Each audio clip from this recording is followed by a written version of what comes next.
This is a generational heist for the Houston Rockets, as with the injury to Fred Vanvleet that will keep him out of the entirety of the season, it's now time for the Rockets to aggressively go and acquire a proven scorer from the 76ers. We get to the news and the latest trade rumors for the Rockets right here on Rockets Digest. Welcome in, everybody. I'm Jace Andrews. I appreciate you tuning in to today's show. If you're looking for daily Rockets coverage, we got you covered here for the 2025-26 season. Go down there, hit that subscribe button. I promise you will not regret it. Bleacher Report released this article talking about trade packages and landing spots for top 10 NBA trade assets. The Houston Rockets have been a big team this offseason, and honestly, it felt like the move they made that was going to be done. It was going to be good. And then we got the news that Fred Vanvleet had torn his Achilles in a training camp exercise in the Bahamas, and all of a sudden things started to switch. And you question whether the Rockets' goal to get more forwards and really kind of not look at the guard position is now going to come back to bite them because, well, it's Amen Thompson and Reed Sheppard, Aaron Holiday, and then Josh Okogie as your only four true guards. You signed J.D. Davidson in a two-way contract away from the Celtics. He was the G League MVP last year. There's a lot of ifs and what ifs and risks in your guard position. And so that's where this trade comes in, and we kind of break it down for you in today's show. With all this being said, there is something to note that the Rockets have a bit of a problem when it comes to making trades because they can't really do it until the trade deadline, or at least until December. So keep that in mind as we go through this trade. We first talk about this one. The Rockets aggressively fill a point guard void with an all-star. Now, you're wondering right now, Jace, what is this trade? What are we looking at? What are we going to be talking about? And, well, like I said, it's a guard. It's a guard that's going to help because, as I mentioned, Amen Thompson, Reed Sheppard, Aaron Holiday, and Josh Okogie are your main guards that you have. Now, the option is there for Ime Udoka, and we've seen him do this before, to play four forwards and use Amen Thompson at that point guard position, which is what the expectation is at least until December. But if that doesn't work out, if that doesn't go well, the Rockets are going to have to make a move to, I would say, in some ways, salvage this season as a championship contending team, but we'll have to see what it looks like on opening night against the Oklahoma City Thunder. With that being said, let's look at this trade and kind of talk about it. Houston Rockets received Tyrese Maxey and Eric Gordon from the Philadelphia 76ers. In return, they send back Reed Sheppard, Tari Eason, Fred VanVleet, Clint Capela, a 2027 first-round pick, and a 2029 first-round pick. So here's the trade, and I ask you this before we go even further. Would this be a trade you would expect? There is the trade right in front of you. If you think you would make this trade, type T for trade. If you think you would not make this trade, then type P for pass. Let me know down in the comments section. I'm making this trade. I'm thinking this is a good trade for the Rockets. I think this is a good move to go out and acquire a really good scorer in Tyrese Maxey that I think would be a huge help. Now, again, VanVleet is going to be one where I don't think it's going to be a big deal, and that's exactly what Zach Buckley says from Bleacher Report, says VanVleet's absence is a big deal, and maybe it's the kind of setback that has this club spiraling.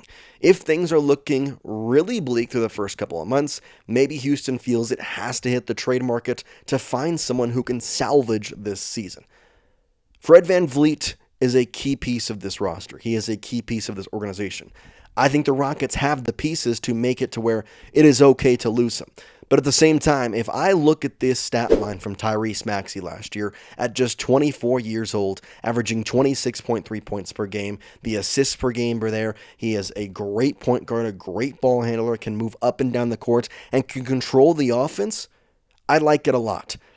The real question to me is, what does Reed Sheppard look like? Because as of right now, in that deal, that's the one I look at, because it seems like a contract extension for Tari Eason is not coming, meaning he's going to be a restricted free agent coming up. Reed Sheppard, is that the guy you really trust moving forward? Is he the guy that you believe in for this Rockets organization? That's the what-if question. That's where we have to look and see how much the Rockets really do like that number 3 overall pick. Is Reed Sheppard the guy that they drafted? They want to keep him as their future point guard, because if not, Tyrese Maxey is a fantastic grab. Now, the money is there, and there's a lot to talk about with that stuff, but I think if you look right now at as we look at the Rockets, basically depth chart after Fred VanVleet with a torn ACL, Your starting five, as of right now, it probably looks something like this. Amen Thompson, DFS, Kevin Durant, Jabari Smith Jr., and Alperen Şengün. Your main three bench guys are going to be Reed Sheppard, Tari Eason, and Steven Adams. And your back-end guys are going to be Aaron Holiday, Josh Okogie, Clint Capela, Jeff Green, and Jason Tate. Trading away Reed Sheppard, who as of this depth chart is not on your starting five. Trading away Fred Vanvleet, who again, it would have to go into Fred Vanvleet too, because he does have a no-trade clause. You don't have to ask him. And then on top of which, Clint Capela, who's down in the bottom part of this segment, and a couple first-round picks. Feels like a good thing if you're looking to go out there and make a run. Now, there's also the addition that you're going to get a pretty good veteran, Eric Gordon, making his return to Houston. 6.8 points per game last season. Listen, he's on the older end of things, but I think it would be cool to see an Eric Gordon and Kevin Durant court. I think that would be pretty fun. 426 in the field goal percentage. He's a veteran. He's got a leadership presence. He's going to be doing the things that you need him to do. He can slot into that quote-unquote extra guard role with Reed Sheppard. So in some ways, it would have to require the Houston Rockets going through these first couple months of the season and realizing that it's not going to work. Realizing that this mantra of we're going to get a ton of forwards, we're going to use all them, is not the light. It's not the way to do it. And so they can look into a trade here. They can figure out two different guards. I know Eric Gordon is kind of a different positional guard than you would think, but you figure out a way to kind of work this roster into something that maybe could work into a championship way. Now, I think in a lot of ways, Maxey fits a perfect fit for the Rockets. Zach Buckley kind of agrees here, saying, quote, someone like Maxey, while he'd be awfully hard to pry out of Philadelphia, he'd be all caps great if the asset-rich Rockets could pull it off. That's a big reason why I think the Rockets in some ways would be the team to do it, because their assets, they're rich in it. They have a ton of things they could trade away. They have a ton of picks they can trade away. They have a ton of things that would make it to where this Tyrese Maxey trade would actually work out. Most teams in the National Basketball Association, they don't have the assets to go out there to make something like this work, whereas the Rockets, they could do it. They could go out there and, it'd be a lot. It'd be something to work on, but I think if you imagine what it would look like if you add him to this roster, you feel pretty good. Another quote here from Zach Buckley at Bleacher Report. He says, he's a star in his own right, but the fact he can play on or off the ball means he's built to shine bright alongside other stars like Kevin Durant and Alperen Şengün. My mind, when I saw this trade, immediately went to one thing. Depth is a huge thing with the Houston Rockets. They have gotten to this point because of depth. If they are in a position, though, to go out and win, to give up some depth, to give up some future assets, but they're in that position, I think you go for it. I think you do. Because if you imagine a starting five roster, I'm putting it up here to show you, of Tyrese Maxey, Amen Thompson, Kevin Durant, Jabari Smith, and Alperen Şengün, with Dorian Finney-Smith coming off the bench alongside Steven Adams, Aaron Holiday, Eric Gordon, Josh Okogie, I feel very, very confident in that team making an extended run in the playoffs.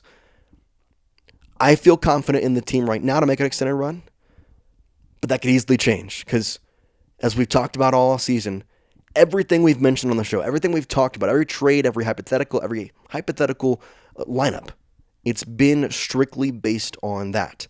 Hypotheticals, what we think could happen. But until we see it firsthand, we don't know. And so with that being said, we have to wait and we have to see. So let me know in the comment section, is this a trade that you would like to see the Rockets make? Let me know down in the comment section. I'll pull it up for you one last time. But here it is once again. The Rockets will receive Tyrese Maxey and Eric Gordon. 76ers will receive Tari Eason, Reed Sheppard, Fred Vanvleet, Clint Capela, a 2027 first-round pick, and a 2029 first-round pick as well. Let me know your thoughts in the comment section. T for trade, P for pass. We certainly do appreciate each and every single one of you watching these videos, hanging out with us, and the season is almost here. We are literally 20 days away now. So we'll see you next time here on Rockets Digest, and with that, peace out.